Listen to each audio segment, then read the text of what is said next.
Hi, guys. So, my name is Stefan. I'm currently head of engineering at Parity. Parity, if you don't know, is one of the main engineering forces behind the Polkadot ecosystem, or actually Polkadot chain. And yeah, today I want to talk about shared security as a way of scaling Web3.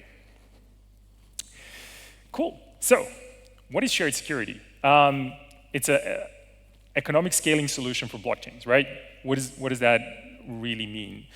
So, if we in the Web3 space, we talk about when we talk about scaling, oftentimes we talk about computational scaling or data scaling, but rarely we talk about the economic scaling. And so this is, I think, a really interesting topic for us to dive a little bit deeper around, because it is a topic that will allow us to get to a place of the true Web3 vision, I think. So, what is actually shared security, right? Like when we talk about proof of stake blockchains, what we're talking about is the underlying value of the underlying asset of the chain securing the network. And what does that actually mean? But it actually means that security in this context is an economic cost for you to change the canonical history of the blockchain, which we usually call an attack, right? It doesn't have to be. It is something that the blockchains as a whole were made to be resistant to, right? But it's an economical cost to do that. So if we're talking about the double spend attack, for example, which is the most common one, it would be the economical cost to do this attack. And obviously, where this gets us to is a place where if there is more value behind the chain, more value securing the chain, it would be more resilient to attacks. And if we talk about realistically, if you're trying to attack a chain which has a robust economic security model, you have to spend an insane amount of money and to acquire the underlying asset so you can do this attack. And as you do that, the underlying asset becomes more scarcer in turn, so it potentially increases in value. So this, when we're talking about resilient security, we're talking about in the context of the market forces, obviously. Now, this kind of puts us in a situation where there is a pretty big overlap between economics and the security of a blockchain, right? And I know for all of us here who are at the Ethereum conference, the huge moment that happened with Ethereum switching to proof of stake concept, this should be pretty self-evident, right? That through proof of stake, economics is a huge part of security, right? Now, if we take this as assumption, let's talk about a bootstrapping problem. So what is a bootstrapping problem? This is something that I like to talk about quite a bit. If we believe in the true multi-chain future, if we believe in the future where there are going to be more and more chains with potentially increasingly specific problem-solving chains, right? Like very specialized chains, then these are the three things that will always be a problem if you want to launch a chain. First, I'm not going to spend too much time on one, coding complexity. It is what it is. Like, blockchains are hard. They're hard to code. There are a lot of libraries and SDKs to help you. One of them is Substrate, which we in Parity use to build Polkadot, Kusama, and every other parachain in the ecosystem. There is Cosmos SDK, which is used to build the Cosmowares, and a few others as well. Now, I want to focus on the second one, which is economic security. Now, this is very interesting because we are like aligned that the economics of the chain and security are actually, there is a big overlap. Now, having this in mind, you're launching a chain. When you're launching a chain, and most of you know this already, that is the point of the highest volatility of the asset, with all things equal, and in most cases, right? So the asset being live on a mainnet will change value drastically with like going up and down. There's going to be peaks and valleys all over the place until the market kind of agrees on what is the realistic value of the chain, right? Or of the underlying asset, and obviously over time, that value can change. Now, if you're talking about security, tying security to something like a volatile asset or volatile asset of that magnitude, asset volatile of that magnitude, is maybe not the best idea in the world, right? And this is where we come to one of the big problems of launching blockchains today. And number three, obviously, we're talking about the multi-chain environment. So leveraging this environment itself, so not building everything yourself, but leveraging the more specific use cases that you just want to solve without trying to, with one chain, always solve everything. I'm going to talk about this at the end of the presentation. Now, obviously, you shouldn't be as surprised that the solution would be shared security, right? So what does this actually mean? It means leveraging security of another chain. Basically, in its basics, when you're launching your own chain, what you want to do to avoid the volatile economics affecting the security of your chain, what you actually want to do is you want to leverage another chain that already has this solved and already has quite substantial and robust security model. Now, let's dig a little bit deeper and explore the different types of shared security. There is native type. This is like something that we came up with. This is very similar to what we do in Polkadot ecosystem. It is implemented on a protocol level. The relay chain, Polkadot in this case, would be L0, and then all the L1s would be chains benefiting from the security of the layer 0 blockchain. Because this is an Ethereum conference, obviously, I'm assuming most of you are aware of rollups. Rollups are basically using the security of Ethereum with some very interesting ways how to abstract the actual volume of the transactions away from it so that you can still leverage the security of Ethereum but still have a huge throughput. And restaking. This is kind of a model where we are using already staked assets in securing a different chain. Like, I'm going to dive a little bit deeper into each one of these. So let's start with restaking. So I think I forgot the name of the protocol. Eigen is the one that currently at the forefront in Ethereum space of using restaking solutions. Obviously, it's a very interesting approach.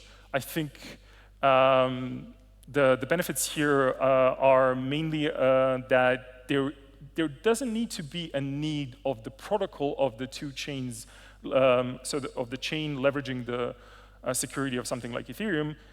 It doesn't have to have any protocol alignment. It could be whatever chain that just has this one thing implemented where staked Ethereum on Ethereum network is also used to secure another network. So it is pretty protocol agnostic, which is definitely a positive thing. And obviously, it's not too expensive. Now, the negative side of this is, like, I wrote some things there. When I think about restaking solutions, I think about the housing crisis of 2008. And the underlying asset that caused the whole economy to collapse was mortgage payments, right? So mortgages that were, before that, super secure, and then building CDOs, and then building synthetic CDOs on top of these. So scaling up the leverage, basically, that you're building on top of a single asset could be detrimental if anything goes even mildly wrong. And in those cases, in the risk-taking solutions, this would be slashing. Slashing happening on any level would be very problematic for this type of network. Now, let's talk about rollups, and one of the ones that I want to mention is optimistic rollups. They're really cool. Arbitrum, Optimum are two that are usually, I think, the most popular in Ethereum space. And there are a bunch of benefits. So what rollup actually does is rollups a lot of transaction happening off-chain, takes the root of transactions and root of state, and just uses that to push into Ethereum and validate in Ethereum. So there's like a bunch of advantages there. Massive amounts of data can be put in the state transition function, which obviously helps with the scaling, which is what we're here all to talk about. They can be parallelized, and obviously they're not necessarily limited to the EVM, right? And they have their own implementations, I think, and they can have multiple parallel implementations of these rollups. Now, the drawbacks are around the sequencer being centralized, which poses a lot of security risks, long time to finality. I mean, we're talking in some cases weeks, which in blockchain space is not necessarily something that you want to expose yourself to, because there's a lot of things that can go wrong in a week, right? And obviously, it is still a participant of the underlying network, and as such, it does kind of fall under the same set of problems that other transactions would fall under, which is like high gas prices in peaks and congestion of the network itself. But still, very interesting way of solving this problem. Now, ZK rollups, I'm guessing you probably heard a lot about those in recent months. This is a topic that has been heating up quite a bit. The cool thing about it is obviously using the ZK circuits to create a proof of validity, which brings finality, brings down the time to finality by a lot. It's almost instantaneous in some cases. It's just that those proofs of validity are extremely difficult to calculate, and they don't always, they cannot be always applicable to every single smart contract. Obviously, the positives here would be lower gas fees and transaction throughput, which could be quite substantial. When we're talking about the drawbacks, the complexity of the ZK rollup is something that obviously comes up quite a bit. The hardware needed to run those machines that provide proof of validity are extremely specialized and expensive, which obviously leads to fears of centralization. Same way as in other chains, when you have validators that have specs out of this world, you obviously have a very limited amount of people who can afford those machines, and then you have this risk of centralizations. Cool. Now, let's talk about the native shared security on the example of Polkadot. So when we're talking about Polkadot very briefly, it is a relay chain that actually has chains attached to it. We call those parachains. L0, L1 is the nomenclature that we use. And through attaching to the relay chain, you basically leverage the security of the relay chain. So attacking any of the parachains is exactly the same as attacking Polkadot itself. So any type of transactions that you might have with any other similarly secured chains is basically immutable. And this is a huge advantage if we're talking about the concept of shared security and the concept of scaling Web3, right? Because not everybody has this same forces in play. In Polkadot ecosystem, we completely divide the runtime from the client. We use Wasm for this. So the Wasm binaries are the only actually thing that is different. That is the logic of the chain, and that is the only thing different between Polkadot Moonbeam, which is an EVM chain on Polkadot ecosystem, Akala, Origin Trail. The only difference is the actual just logic in the binary, and everything else stays the same. So obviously, the finality is quite fast and lower risk of centralization because the collators which control the parachains are sufficiently decentralized compared to sequencers or provers in the ZK space. And no gas chains. Like when you actually attach to the, no gas fees. When you actually attach to the chain, you don't actually have gas fees for the duration of the slot that you got. Obviously, Polkadot as well has drawbacks. And Wasm is not fast. Actually, it's half of the time of the native runtime, of native compilation, sorry. Requires a large amount of data inside of a proof of validity function, and there are limits to entering the system. Now, I must say that I talked about the drawbacks of each of these solutions. I have to now say that every drawback that I had here, there are people and projects working on fixing those, like decentralizing sequencers. I think that was a big topic. It still is, as well as in the case of Polkadot, we're working on blockchains that have shared security as a pay-as-you-go model. Basically, you batch up a bunch of transactions, and then when you feel like you have enough, if you have a blockchain or a blockchain solution that is doesn't have to verify every single transaction in 6 seconds or 12 seconds, you can just wait for those transactions to form a block and then verify it every 6 hours or something like that if you don't have something that is time sensitive. And in those cases, obviously, pay-as-you-go model actually works for you quite well. So there's another thing I want to say before we go to the slide. There's another thing I want to say. If you remember at slide number 2 or 3, I mentioned that there is 3 problems that you're facing when you are starting out your chain. So the number 1 is the code complexity, the number 2 is shared security or economic security, and the number 3 would be leveraging the multi-chain environment, right? Because it's never I think we're getting into a space where we're kind of done with these blockchains that can do everything, right? Now we're entering the phase as an ecosystem in which we have more specialized chains.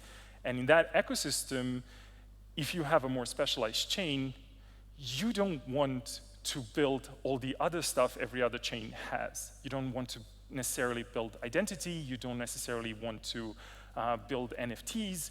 You don't want to build, I don't know, a DEX yourself. You can leverage a lot of these other things that exist, and you can just focus on your own solution, right? And for that to happen, you need to have trustless communication between different chains, and shared security is a way to get there, right? Shared security would be the easiest way for you to exchange messages, with other consensus implementations, and fully trust that those messages actually mean the same thing when they are executed on a different consensus protocol of your own, right? In Polkadot, we call this cross-consensus messaging, or XCM, maybe you heard of it, and those messages are actually being passed through between parachains and relay chain.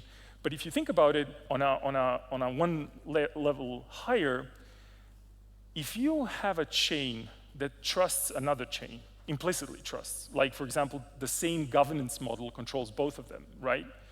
And then that other chain that you trust could be an intermediary for you to communicate with a chain that you don't trust completely. Like for example, you have Polkadot and Ethereum, right? Polkadot and Ethereum right now don't have any trust and will probably never have trust. They are completely different consensus protocols, right? And they shouldn't have trust between each other. But Polkadot does trust something like Statement, which is an asset parachain. It is controlled by the same governance that controls Polkadot, so it is trusted. And in that case, what you can have transactions between Polkadot and Ethereum that leverage this intermediary trusted chain called Statement as a reserve back, right? So you're believing that when Ethereum says, oh yeah, this Ether is actually being moved from this account to this account, you actually believe them because they actually have those reserves on a third-party trusted chain. And so from that model, you can now build trustless bridges, for example.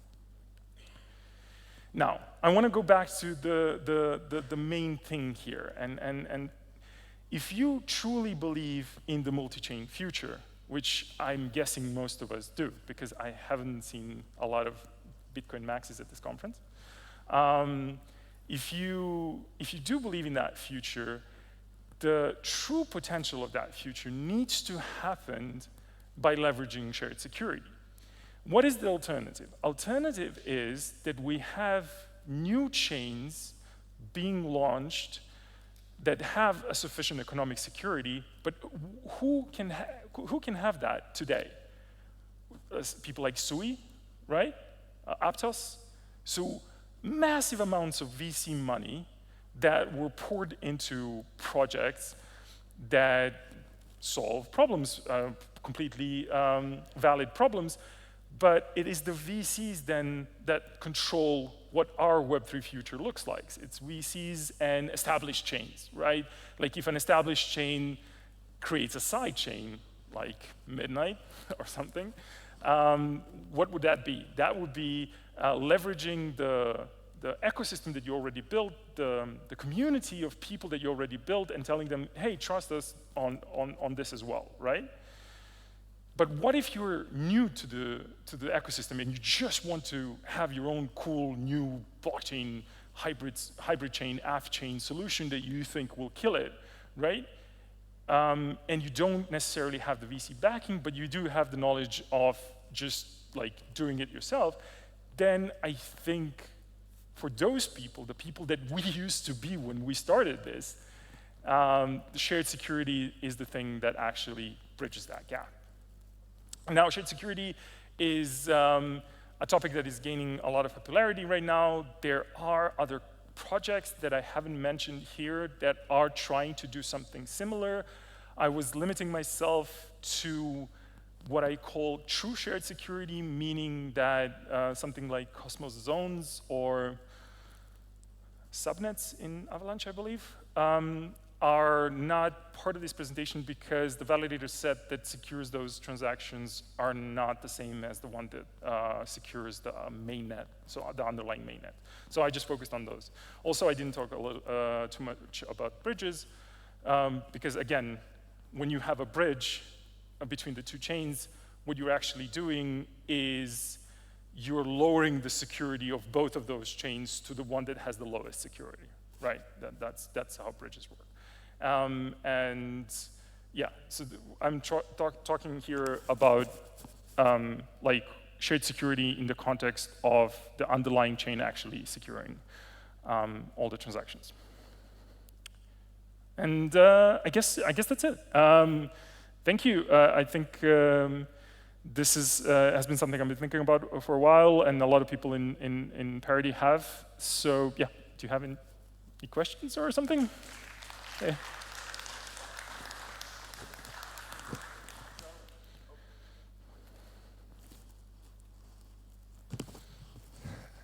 Hi there. Thanks for the wonderful presentation. Thank you. I have like a few questions coming from like a different community. Like we're here from Ethereum. Can you explain to us like how Polkadot really uses the shared security concept? Because like in Ethereum and rollups, you have the entire layer one validating, like Yep. holding the call data, or in the case of an optimistic rollup, or validating the validity proof. And of course, later it's planned that the layer one can also be like a censorship resistance layer, meaning if you get censored on a layer 2 rollup, you can always exit the rollup through a L1 transaction. Sure. So are there similar plans in Polkadot, and how does the entire relay chain validate? No. Okay. So that would be a little bit unfeasible and wouldn't be actually the innovation that we're talking about, right? It's basically the parachains are shards. They are logic shards. And because we have this sharding, there is a subset of validators. So there are validators that are validating all the blocks on the Polkadot, and then there's a subset of validators that are called parachain validator subset, something like that. And then they are chosen at every era randomly, which means that it is technically the whole validator set that validates every parachain, because you never know, are you going to be selected to validate a parachain or not? So they are randomly selected into this subset and then assigned each to each execution core, which in our sense means a parachain slot, right? And they're assigned randomly in pairs to, or in 3s or 5s, or I think, to each parachain slot, and then those are validated and those are accepted as true in the chain because of the true randomization of everything. And they're changed all the time. Okay, so that means if an attacker gets lucky and is somehow picked to validate, his nodes are picked to validate one parachain, he can essentially push whatever he wants. You have to have 5 validators being lucky at the same time. But it's out possible. Out of 300. So yeah. But in that case, like there isn't like a fallback mechanism where you can dispute. Yeah, there are disputes. Yes. You can dispute the 5 validators. Yeah, we have disputes in place, right? Disputes is something that we actually released with like disputes are something that we continuously release. It's an evolving thing. Like there's time disputes. There's disputes between the 2 collators themselves, who are securing the parachains themselves. So as we go along, like we're increasing that that aspect of the security, but the disputes are actually, I don't know, 100,000 lines of code that you never expect to be executed, but they're there. Yeah. Okay, and anybody can raise a dispute, and then when you raise a dispute, then you get other people validating, everybody validating. And then you can get slashed. It's a similar mechanism that I think Arbitrum has, I think. It's just on a scale of actual under-minute finality in not 2 weeks. But for that like dispute, you would need like a lot of data. So I don't know how you guys do like data availability on the relay chain, or. Yeah, I mean the data availability in Polkadot is as I mentioned before, like our POVs are huge, and like that's kind of the drawback of having the system, because data needs to be available. We do something called erasure coding, which makes sure that there's always 1/3 of all the data in each validator, so they can actually any 2 validators can complete all the data set, all the data together. And what about censorship? Like, what if the parachain censors me? Like, can I somehow exit the parachain through the relay chain, or how do you tackle that problem? So before Stefan answers, is there any more questions? Just so we can. There's one. Anyone else? Just so we make it a little bit more fair. If we end up with some more time, we'll get back to it. We can. Sorry. Can we get a microphone here, please? Those were really amazing questions, by the Yeah, way. yeah, really good Really questions. good questions. Hey, Stefan. Hey. Thanks for presentation. What's the state of development bridge of Polkadot and Ethereum? And what's the case, what's the problem with this bridge? Because it is developing rather long time. Venn bridge, right? You're asking Venn bridge. Yeah, if you know, I guess that's the separate team, not Parity, doing it. So Yeah, can you give the info? Thank you for the question. It's really nice. I'll do it really quickly. So developing, what we are interested in Parity, obviously there are bridges between Polkadot and Ethereum. They're just trusted bridges, and they're usually using Moonbeam or some other parachains as kind of transport. What we are trying to develop in Parity with other common good providers is what we call a trustless bridge, and I know this will trigger some people, trust minimized in that case, bridge, which actually is a light-client bridge, right? So we're developing a light-client bridge that understands XEN. So cross-consensus messaging format that we developed, we are now teaching it to Ethereum through a smart contract. There is on Ethereum Polkadot light client, there is a light client of Ethereum on Polkadot, and they're the ones actually communicating through relayers. Right now, I would say more than 80 or 90% of the code is done.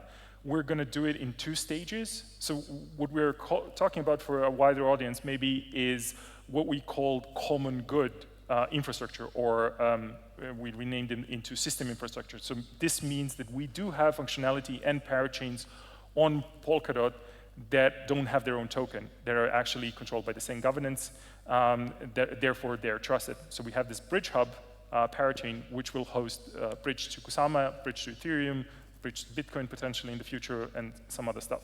For that, we are going to first launch Polkadot Kusama bridge, which is coming up, I think, in the next 2 months.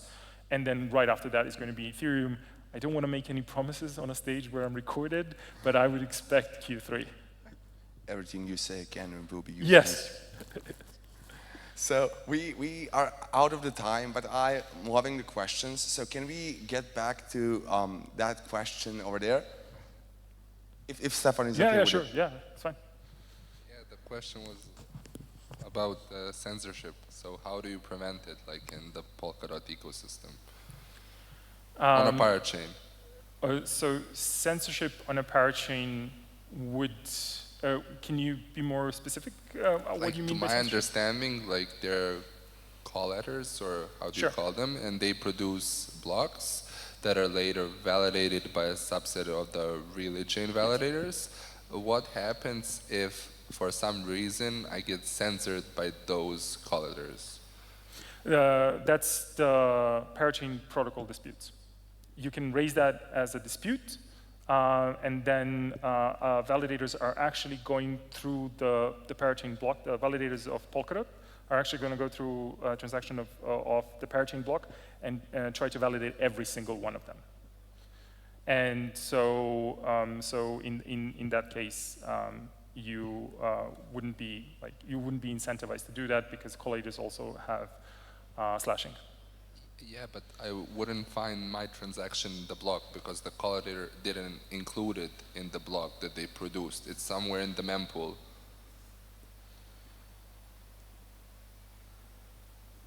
I don't think that is, I don't know. Maybe we can talk a little bit afterwards, and we can go a little bit more in details so I can understand your question. Absolutely. Like, if anyone has any more questions or wants to meet up with Stefan afterwards, you can meet him up in the lobby after the talk. And once again, thank you, Stefan, for an amazing talk. Thank you, guys. And give it up for Stefan, please. Thank you, guys. Cheers.